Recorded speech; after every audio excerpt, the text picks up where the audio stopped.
สวัสดีครับผมเช้านี้ที่สกลนคร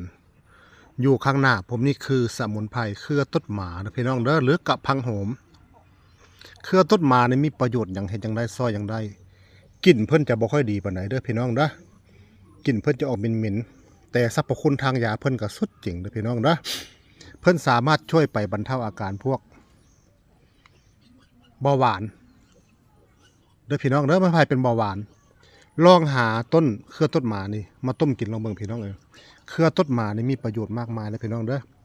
ยอดอ่อนของเพิ่นก็กินได้เด้อพี่น้องเด้อเนี่ยยอดอ่อนเนี่ยยอดอ่อนนี่กินได้นะกินเป็นสดๆเลยก็ได้พี่น้องนอกจากเพิ่นจะไปช่วยไปบรรเทาอาการพวกเบาหวานแล้วเพิ่นยังสามารถช่วยขับลมพี่น้องแก้จุกเสียดพี่น้องแก้จุกเสียดแก้ท้องอืดแก้ท้องอึงพี่น้องลองหากินเบิ่งนะพี่น้องนะส่วนรากของเพิ่นยังเอามาเฮ็ดประโยชน์อีกหลายอย่างเช่นเอาไปทำขนมเอาไปตำใส่ข้าวโป่งเฮ็ดให้ข้าวโป่งหอมเฮ็ดให้ข้าวโป่งแซ่บเฮ็ดให้ข้าวโป่งมันพองรากของเพิ่นยังเอามาต้มกินชูกำลังได้อย่างดีนะพี่น้องนะสำหรับท่านชายที่อ่อนเปี้ยเพลียแรงกำลังบางชาบ่มีอ่อนเปี้ยเพลียแรงขุดเอาส่วนรากของต้นเครือต้นหมาเนี่ยพี่น้องขุดเอาส่วนรากของเพิ่นเอามาต้มกินก็ได้เลยพี่น้องเด้อหรือจะเข้ากับยาตัวอื่นหรือท่านจะตากแห้งก่อนก็ได้ไปดองเหล้ากินวันละเป๊กก่อนนอน